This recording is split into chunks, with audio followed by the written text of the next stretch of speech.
Thank y'all for your time the other day at the screening. It was very funny. It was very, very culturally relevant. I loved all the niggas. It was always only on time. You know what I'm saying? They hit every single time y'all said it. I loved it at the culture. You know what I'm saying? In my heart.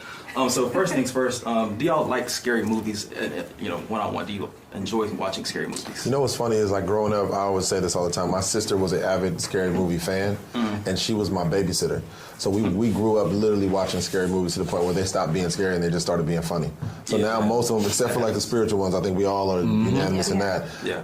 They're just hilarious to me. They're almost like scary comedies now. Right. Yeah. Facts. Yeah, bro. Jeepers Creepers. Yeah. Friggin' House on Haunted.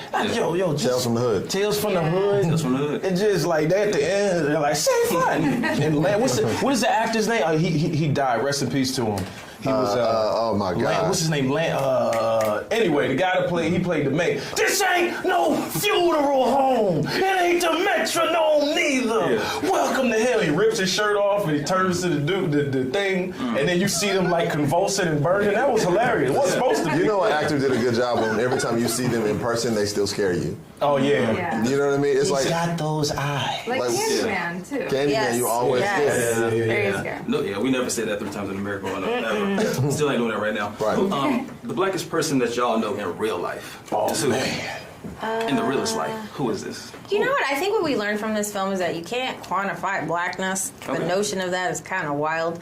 What I would like to say is I feel like, a lot of us have different traits. I think they're all growing towards figuring out what our own blackness is. Like, I like to ski now. That doesn't make me a white girl. I'm just enjoying different things that I didn't have access to when I was younger, if that makes sense. So I feel like I don't really know who the blackest person I know is. And I think also what's interesting is like we all have a very shared experience, specifically in America at times, no matter whether you grew up on the East Coast, the West Coast, Midwest, up north, wherever it was, there's certain things that we all kind of culturally had that brought us together. It's like a running board of like, oh, this is what, you can say something to someone well over there and they'll go, I know what that is. Yes. Yes. Definitely.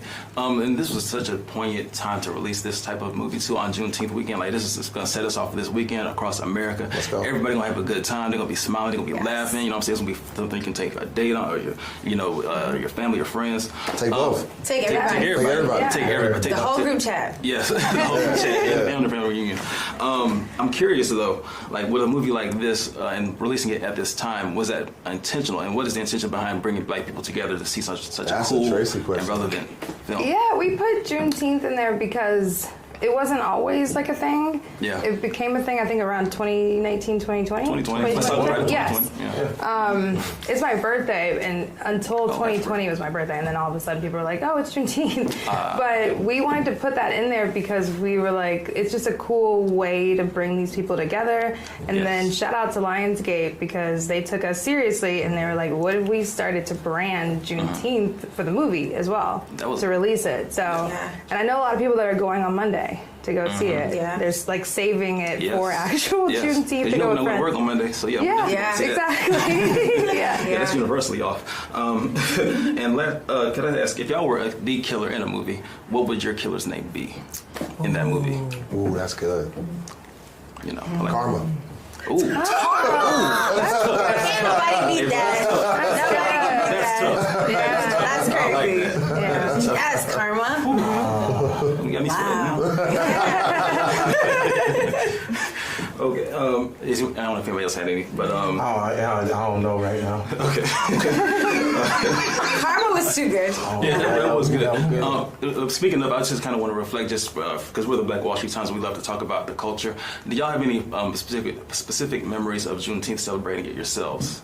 Just growing up or whatnot at all? No, I'm hoping to make new memories. I feel like this is the second year that it's been a holiday. Yeah. And I feel like what would be really, really nice is if we actually start cultivating our own kind of traditions instead of and I think this would be that. Yes, why not? Watch it every Juneteenth and Halloween and, Valentine's Day and Christmas and everything. I like that. And, when we watch horror movies back in the day, like y'all were talking about, there's always these characters that fall down in these movies. They're always falling. You know, and it always seems unrealistic to black folks when we watch these movies. Like, get your ass up and just run. Like, start running again. You know, do you feel like making a film like this that can speak to our culture specifically to us? Because like when y'all were acting, it didn't even feel like acting. It's like I was just watching people talk on TV, on screen. Yeah. Did it feel as natural to y'all filming it as it did for us watching it? It definitely felt natural, and I think like from Tracy to Dwayne, when Dwayne is also one of our castmates and writer, Tim Story, creating an environment where we could be so natural in it and wanting to have normal conversations. And it was always an idea of like, how would you say this?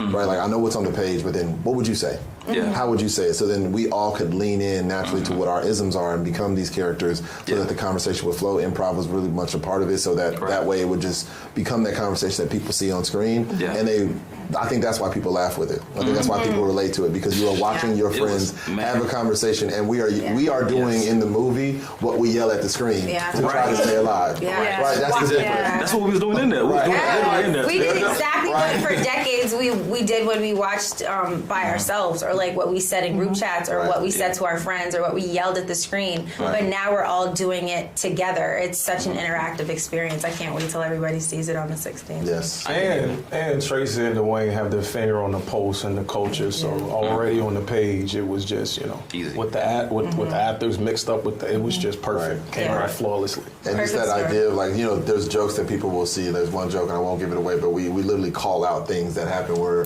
when one of our castmates says, we should split up, we all just look like, what are you talking about? We all had Did a we reaction. not watch it? Don't do it. Don't do this. It's facts. You see us running, looking at the ground like, I'm not tripping today. Yeah, exactly. Y'all turn Friday the 13th into Friday the Juneteenth, and I appreciate y'all. Hey, I thought about that when I was over there. I'm gonna say that.